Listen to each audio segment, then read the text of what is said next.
Web series recording studio Tarkulwa बाजार। जी हाँ, क्षेत्र तरकुलवा पूर्वी वार्ड नंबर 5 से जिला पंचायत सदस्य के भावी प्रत्याशी बेगम लैला पत्नी अनवर भाई को अपना बहुमूल्य वोट देकर भारी से भारी मतों से विजयी बनावे। बेगम लैला अनवर भाई जिंदाबाद जिंदाबाद, बहुजन समाज पार्टी जिंदाबाद जिंदाबाद। सुनो ये चाचा सुनो मोरे चाची, सुनो ये भैया सुनो मोरे भाभी, अरे गोड़ लागत तनी ये चाची।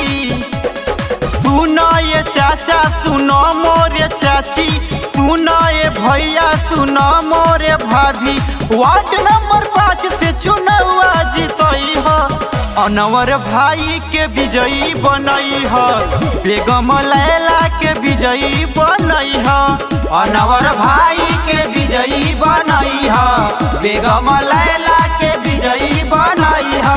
बदल के रख देंगे फिजा इस जमाने को, हमें तो जिद है इस क्षेत्र में रोशनी जलाने को। भारत माँ के 4 सिपाही, हिंदू मुस्लिम सिख ईसाई, भारत माँ के 4 सिपाही, हिंदू मुस्लिम सिख ईसाई, बहन कुमारी मायावती जिंदाबाद जिंदाबाद, बाबा साहब अमर है अमर है अमर है।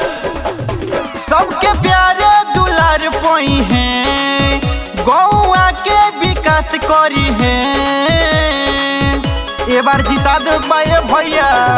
सबके प्यारे दुलार पोई हैं, गौआ के विकास करी है, देखे आशीर्वाद भरपूर सुख पई हो, अनवर भाई के विजयी बनई हो, बेगम लैला के विजयी बनई हो, अनवर भाई के विजयी बनई हो, बेगम लैला के विजयी बनई हो।